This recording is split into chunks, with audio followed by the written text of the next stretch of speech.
Just when the battlefield seemed ready to collapse into chaos, a shadow cut through the haze.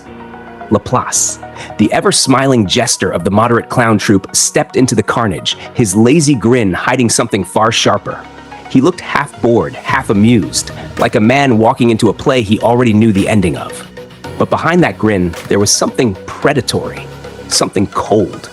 He stops right in front of Gadora, who's mid-charge, spear glowing with fury, and raises a hand almost casual. Gadora, let me take care of this one for ya. The one in question, Vega, the beast who flattened Gadora, who devoured soldiers like they were air, the monster swelling with the stolen might of an entire army, trembling on the edge of complete madness. Laplace looks at him like he's an old drinking buddy. Vega looks back with hunger, the kind that doesn't just want to win, it wants to consume. Can't let someone blocking me from a good meal keep on living. The words slither out of Vega's mouth like venom, his grin twisted. But the air changes when Laplace's tone drops. You got a funny sense of humor, you know that? Don't you think you're forgetting your place a little? And in that instant, the clown becomes the executioner.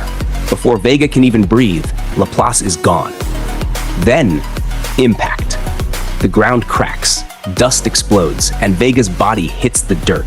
Laplace's knee digs into his ribs, his hand gripping the beast's throat like iron. Yo, some respect, huh? Or else it's your ass. There's no playfulness now. No laughter, just control. The kind that doesn't shout, it suffocates. Vega, the devourer, gasps like a child caught stealing food. He stammers an apology, trembling under the weight of something far greater than fear, dominance. Laplace lets go. Cold eyes meet trembling ones. I ain't as nice as my boss. Don't expect any second chances. For a heartbeat, the battlefield seems to freeze. Gadora watches, wide-eyed. Even he, who's faced monsters, gods, and armies, feels the chill. Laplace doesn't look like a hero or a villain. He looks like someone who's been broken, reforged, and now only serves purpose. His goal isn't conquest, it's restoration.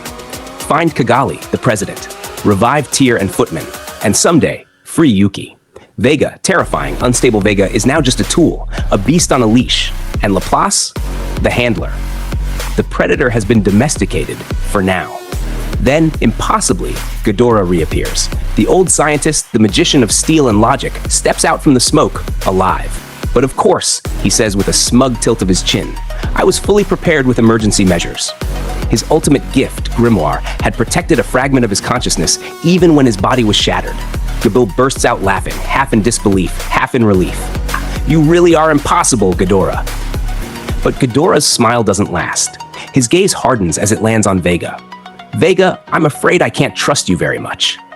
Why not? Vega blurts, the childish tone almost pitiful now. Laplace sighs. He knows where this is going. He'll listen to reason long as he don't get carried away. If not, I'll handle it. He says it simply. But there's weight in that I'll handle it. The kind that doesn't need explanation. Gabriel, ever the optimist, claps Vega's shoulder with that booming laugh. Gwahaha! We are all men here. We learn from our mistakes. And for a moment, the tension breaks. The laughter feels almost human amidst the ashes of war. But beneath it lies a quiet understanding. Vega's leash may hold for now, but if it snaps, Laplace will be the one to pull the trigger.